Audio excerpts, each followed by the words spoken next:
Oke, welcome to my channel, Sisa Waktu. Perlu kalian pahami bahwa kenapa gue selalu terlambat ngebahas sesuatu apapun di channel ini. Contoh, kayak misalnya peristiwa-peristiwa tawuran seperti itu. Selain peristiwa tawuran yang mewarnai dunia pendidikan di Indonesia, yang lagi rame itu kayak kemarin misalnya di Cilacap, seorang siswa yang membuli temannya sampai ditendang dan pokoknya sangat miris lah peristiwa itu terjadi. Oke, dan gue selalu terlambat gitu. Mungkin terlambat bisa 1 minggu atau 2 minggu dari viralnya suatu pemberitaan itu. Nah, disinilah perlu kalian pahami, para subscriber gue yang di dunia dan di akhirat. Di akhirat, anjir. Di dunia YouTube maksud gue gitu kan. Perlu dipahami bahwa itulah alasannya kenapa gue memberi channel ini dengan nama Sisa Waktu. Karena memang gue ketika gue punya sisa waktu aja untuk membuat video-video itu kan begitu gitu. Dan ini sorry nih kameranya nih entah gue nggak ngerti kenapa rep gitu kan, kadang gelap kadang terang gitu. Harap dimaklum aja dan kalian ya cukup dengarkan aja apa yang akan gue sampaikan. Well, apa yang akan gue sampaikan adalah sebenarnya lebih ke pengalaman gue aja dulu gitu kan. Sebelum gue berbicara yang lain-lain seperti itu. Jadi yang ingin gue sampaikan itu adalah pengalaman gue dulu ketika gue di sekolah dan juga bagaimana pendapat gue secara objektif, secara gue pribadi gitu tentang apa yang terjadi hari-hari ini.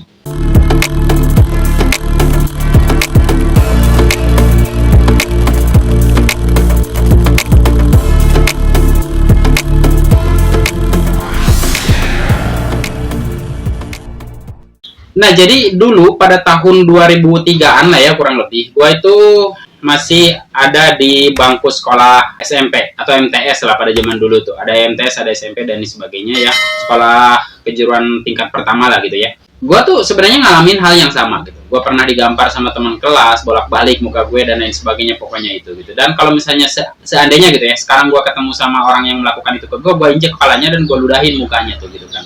Dan kebetulan sebenarnya di akun Facebook gua tuh berteman sama dia gitu. Maksudnya gua menemukan orang itu gitu dan gua udah ngirim inbox juga ke dia gitu untuk menceritakan itu semua gitu. Karena dia bukan sekali kok ngelakuin itu ke gue gitu kan.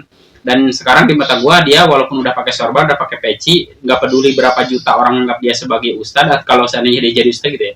Buat gua dia tetap sampah dan buat gua dia tetap orang tolol gitu. Dan kalau sampai gue ketemu sama dia, gue nggak peduli di depan jemaah yang berjuta-juta juga gue ludahin mukanya tuh, karena makhluk seperti itu buat gue itu nanti gue tuntut di akhirat tuh gitu kan. Kalau memang di akhirat nanti ada pengadilan, gue akan nuntut tuh sama makhluk satu itu gitu kan. Itulah pengalaman gue gitu kan. Dan kalau dulu seandainya sudah sama kayak sekarang, ibaratnya udah ada teknologi, udah ada TikTok dan sebagainya, mungkin bakal direkam sama salah satu rekan sekelas gue dan mungkin aja itu bisa viral dan dia mungkin bisa ditangkap polisi gitu. Dan sebenarnya begini, kalau pendapat gue, kenapa ya terjadi banyak tawuran sekarang di antar sekolah gitu di berbagai kota-kota besar gitu kan. Itu tentu saja tidak terlepas dari peran guru, peran sekolah juga, terus kemudian pribadi dia sendiri juga gitu, terus kemudian peran orang tua juga gitu kan. Karena menurut beberapa survei yang pernah gua temukan, yang pernah gua baca gitu kan, minimal ada 5 faktor lah penyebab seorang bullying itu terjadi. Kalau misalnya orang yang melakukan tawuran, ya sebenarnya nggak jauh-jauh beda gitu kan. Mungkin beginilah, kalau misalnya orang itu kenapa harus tawuran dengan antar sekolah lain, apapun alasannya, misalnya alasannya salah satunya untuk nama baik sekolah gitu kan, padahal justru dia merusak kan, gobloknya tuh kan di situ tuh logikanya. Nah, itu karena mungkin semua orang yang ada di kelas dia itu atau di sekolah dia mungkin udah nggak ada yang bisa dia perdaya gitu kan, kecuali bisa dia atur gitu dengan kemampuan dia yang sok jagoan ya kan.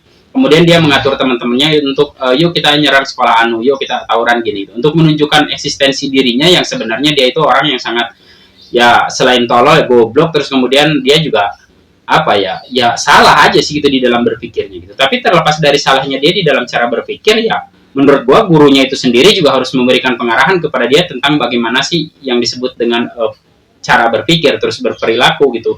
Yang ya tentu saja yang lebih bagus lagi, pemikiran dan perilaku yang diajarkan oleh guru itu harus relevan dengan masa depan dia gitu kan. Mau jadi apa dan mau seperti apa dia ke depannya gitu kan. Kan biasanya setiap anak tuh memiliki yang namanya cita-cita.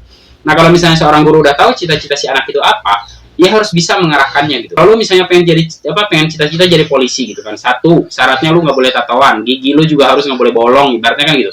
Jadi lu harus bisa ngerawat gigi, lu harus bisa ngerawat tubuh lu biar tetap sehat. Artinya lu harus ngejauhin diri dari hal-hal yang memiliki kemungkinan atau berpotensi untuk lu bisa membuat tato, untuk lu bisa membuat gigi lu itu berlubang, ibaratnya kan seperti itulah. Salah satu contohnya. Intinya pengajaran itu harus apa ya? Harus relevan dengan apa yang dicita-citakan oleh si anak itu gitu kan, arahkan ke sana gitu. Terus kemudian dari cara berpikir juga diberikan teori-teorinya seperti itu supaya nggak salah langkah gitu kan. Ini terlepas dari yang tawuran tadi ya, salah satunya udah gue jelasin begitu, bahwa yang tawuran itu ya bisa jadi begitu, udah nggak ada di sekolahnya yang bisa dia bully, udah nggak ada di sekolahnya yang bisa dihajar, yang bisa dia pukul gitu kan, dengan ketololan dia dan kegoblokan dia itu, ya udah akhirnya dia mengajak teman-temannya yang takut sama dia untuk ayo kita tawuran kan begitu ya. Nah sekarang masuk ke dunia bullying gitu kan. Dunia bullying juga salah satunya adalah kenapa orang melakukan itu. Dia ingin terlihat eksis sebenarnya gitu. Dia ingin terlihat bahwa dia kuat, dia punya pengaruh, dan dia sebenarnya justru adalah orang yang memiliki kelemahan yang jauh lebih banyak, atau kekurangan jauh lebih banyak dibandingkan kelebihan. Bahkan mungkin tidak ada kelebihannya. Cuma dia nggak mau orang mengetahui tololnya dia, mengetahui gobloknya dia, mengetahui kelemahannya dia. Makanya dia nunjukin hal semacam itu supaya kendati pun orang tahu bahwa dia orang yang tolol gitu, orang nggak berani ngehina dia. Mungkin gitu. Makanya dia tunjukkan tuh bahwa dia punya kemampuan itu. Apakah dia bercita-cita jadi seorang preman? Nggak tahu juga sih. Tapi kalau kita mau bicara sedikit ke dunia konspirasi ya. Kenapa gue bilang dunia konspirasi? Karena gue nggak yakin ini benar atau enggak. Katanya kalau misalnya orang yang masuk penjara karena dia habis mukulin orang, karena dia ibaratnya berantem apa segala macam, katanya nanti di dalam penjara itu ada satu agen tertentu yang sebenarnya katanya membutuhkan orang semacam itu gitu. Dan dia nanti akan direkrut, kemudian digaji besar apa segala macam katanya sih. Tapi gue nggak tahu lah.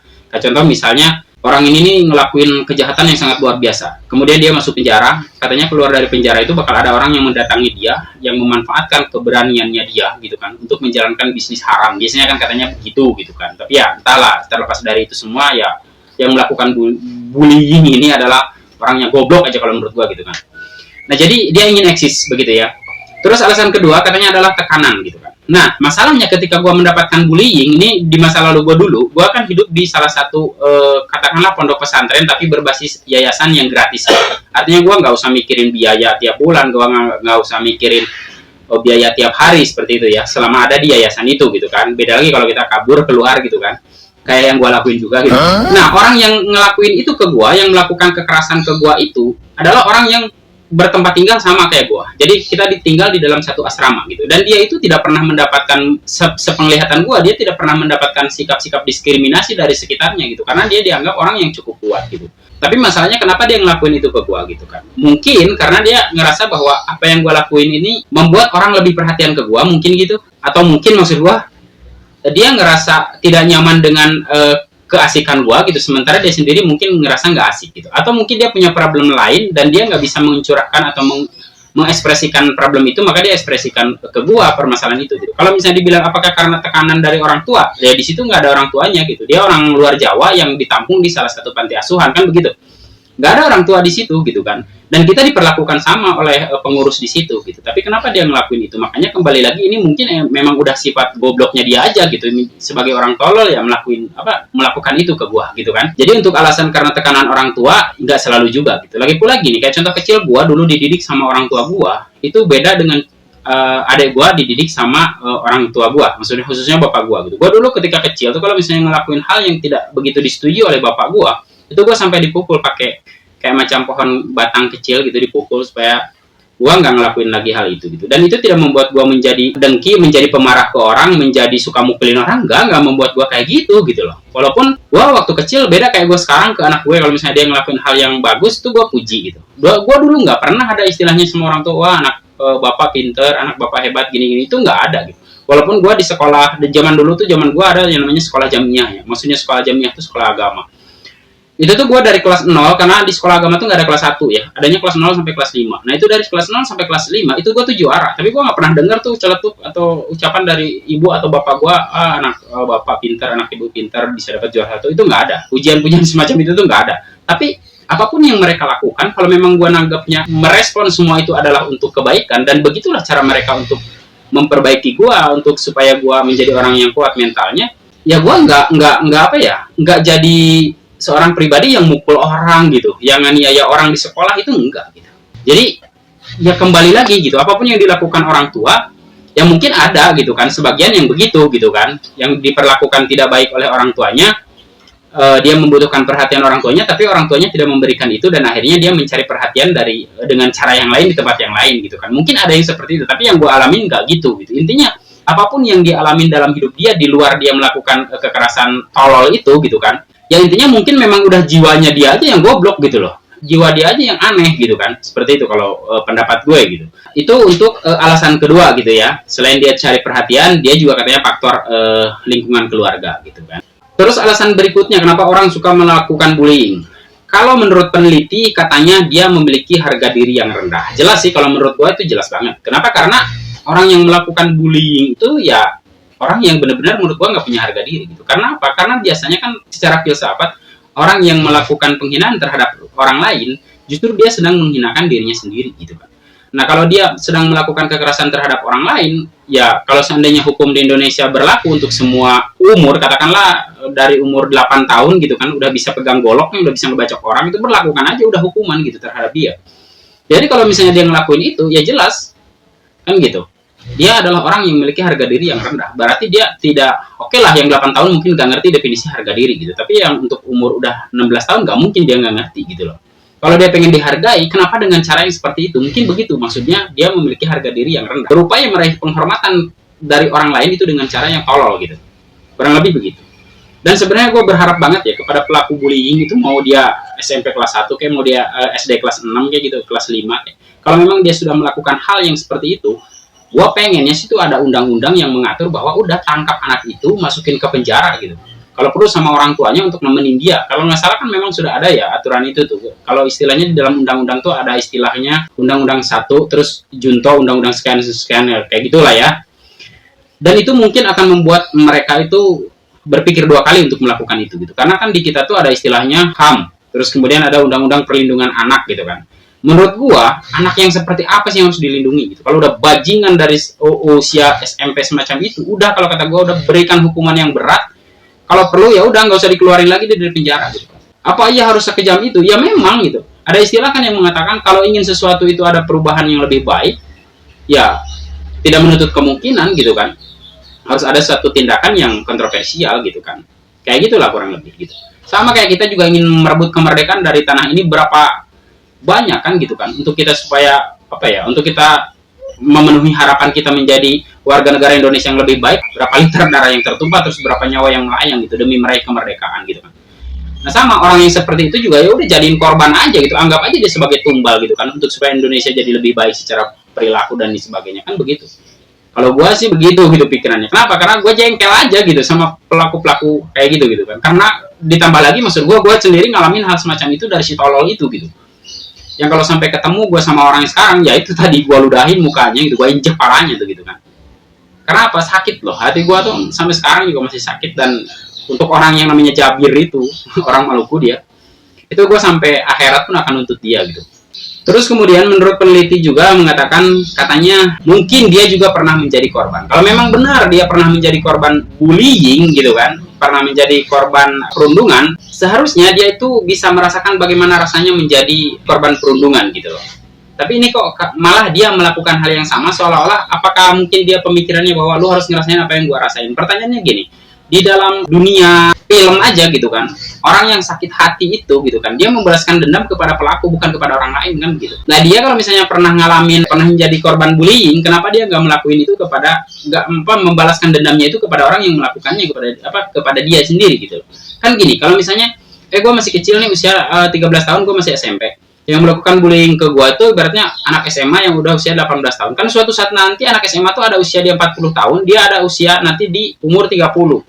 Kan mungkin secara fisik udah sama tuh, lu tinggal latihan aja gitu kan. Pas dia di usia 40 tahun, ajak dia sparring tuh di sawah, kalau nggak di lapangan, kalau nggak di oktagon sekalipun, hajar tuh sampai modar kalau perlu tuh.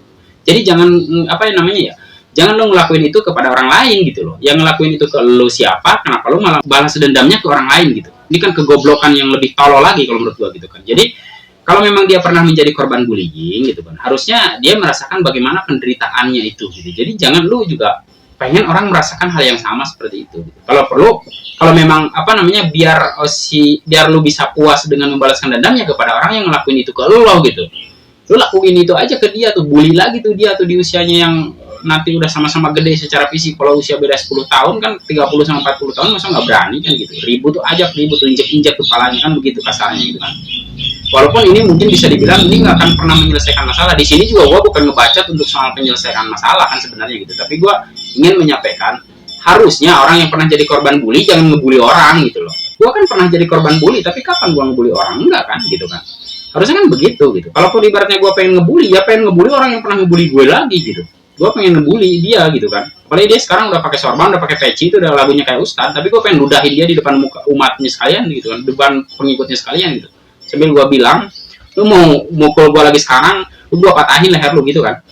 Asalnya begitu tuh. Walaupun ya gue nggak tahu nanti yang bakal menang siapa. Cuman ya setidaknya biar rumah tahu bahwa dia itu pernah jadi orang goblok gitu. Walaupun ada istilah ya lebih baik bekas bajingan daripada bekas ustad. Tetap aja walaupun lu jadi ustad, kalau pernah jadi bajingan sama gua, di mata gua tetap sampah gitu aja. Kalau gua kan gampang kan gitu. Jadi nggak membalas dendam ke orang lain kan gitu ya. Nah, menurut peneliti lagi yang nomor 5 nih ya, gua kan tadi menyebutkan 5 gitu kan. Yang nomor 5 ini bahwa dia adalah orang yang kurang introspeksi diri. Jelas kalau dia kurang introspeksi diri. Karena mungkin dia ngerasa bahwa oh gue lebih kuat gitu, padahal sebenarnya dia lemah gitu, makanya dia ngelakuin itu gitu kan. Dia ngerasa dia lebih mampu mengamankan sesuatu, baik itu lingkungan, baik itu kelompoknya. Itu masalahnya, orang butuh nggak sama sikap lo kan gitu kan. Kalaupun orang ibaratnya sekarang so nurut sama lo ya mungkin karena dia takut gitu kan. Tapi ya kalau lo mau mikir lagi ibaratnya gitu kan, rasa takut orang terhadap lu mau sampai kapan sih gitu. Sekarang ibaratnya lu usia 20 tahun nih, katakanlah lu usia sekolah SMA ini 17 tahun gitu kan. Ya adik-adik kelas lu yang usianya baru 16 tahun, baru 13 tahun lah, baru 12 tahun gitu kan. Ibaratnya kan takut nih sama lu. Tapi nanti kalau usia udah 25, lu 30, belum tentu dia takut sama lu. Atau usianya yang takut sama lu tuh udah 30, lu 35, belum tentu dia takut sama lu. Lo harus mikir ke sana. Dan lu lihat juga diri lo gitu. Apa memang diri lo itu sebaik itu gitu kan, sehebat itu gitu kan. Kayak gitu. Jadi kalau misalnya dibilang kurang introspeksi diri ya jelas gitu. Udah tahu dia lemah, udah tahu dia tolol, udah tahu dia goblok gitu kan. Dia malah ngelakuin hal yang jauh lebih tolol, lebih goblok lagi. Jadi itu menurut para peneliti, itulah 5 alasan kenapa orang melakukan bullying. Kalau menurut gua sih, gua tetap aja menekankan bahwa ya ini memang udah karakter goblok dari orang itu aja sih. Kalau menurut gua orang seperti itu kayaknya harus dibantai aja sih dari sejak dini gitu. Karena kalau dia dibiarin besar ya gua kasar atau keras ya jengkel sih gua ya kan. Kayak gitu. Kalau memang ada instansi yang bisa merubah sikapnya ya memang mungkin itu lebih bagus gitu kan. Karena kan menghilangkan nyawa orang lain tuh kan itu nggak boleh gitu kan. Ya tapi setidaknya kan nggak usah dihilangkan nyawanya, penjara aja seumur hidup gitu. Si feodal ini gitu kan. Kok jadi ke feodal sih? Iya, karena kan otak-otaknya itu bisa dibilang ya otak feodal kayak gitu tuh. Sosok sosok jadi pemimpin gitu kan, sosok hebat, sosok kuat gitu kan, menganggap orang lain gak akan pernah berubah di masa depan gitu kan. Padahal coba kita perhatiin, biasanya orang yang di sekolahnya itu jadi korban bullying, kalau dia kuat mentalnya, justru di hari ketika dia besar ibaratnya, katakanlah di usia produktif nanti dia ketika dia lulus SMA atau dia lulus kuliah, biasanya hidupnya itu jauh lebih baik, jauh lebih sukses gitu. Dan si tukang bullying ini, ya biasanya hidupnya jadi gitu, jadi sampah sih biasanya gitu kan. Dan kalau misalnya si orang yang sukses ini yang pernah dibully, kalau dia mau membalaskan dendamnya itu gampang banget tuh, kan gitu. Terus kemudian juga ada beberapa waktu lalu gue sempat lihat video dari seorang tentara. Dia gagah, pokoknya keren, ganteng gitu kan. Ketika SMA-nya dia tuh ya ampun gitu, bener-bener bisa dibilang gak diperhitungkan lah gitu. Jelek, hitam gitu kan. Apa segala macam. Mungkin kalau seandainya dia bicara, mungkin jangan-jangan dia juga pernah jadi korban bullying juga ya kan. Lu bisa bayangin tuh kan, tumbuh dia besar, dia bercita-cita, terus kemudian dia kejar cita-citanya, akhirnya dia cita-citanya tercapai dan dia menjadi orang hebat. Dan si bullyingnya, kalau seandainya itu terjadi mungkin ya di zaman dulunya, gua nggak kebayang gitu. Ketemu dia kayaknya udah ada, ya lah jadi tukang kebunnya kayak gitulah kurang lebih. Jadi gue yakin sih gitu kan, orang yang suka ngebully di sekolah itu mau di SMP, SMA, kayaknya ya gedenya tuh lulus kalaupun dia lulus kuliah ya kayaknya dia jadi sampah sih, itu nggak akan jadi apa-apa, yakin tuh gue itu. Karena ya faktanya memang orang-orang yang di kelasnya itu biasanya juga nggak terlalu pintar, terus dia juga nggak terlalu eksis, biasanya justru udah gedenya itu malah dia jauh lebih baik sih biasanya hidupnya gitulah ya. Oke, kalau tanggapan gue tentang si goblok tukang bullying sama kenapa tawuran terjadi di Indonesia ya faktornya sih itu kalau menurut gue pribadi gitu kan. Nggak bisa kita hanya menyalahkan orang tua, nggak bisa kita hanya menyalahkan guru juga. Tapi memang udah karakter si tolol itu aja memang begitu sih gitu. Oke, itu aja yang bisa gue sampaikan. Terima kasih sudah menyimak. See you next videos. Bye bye.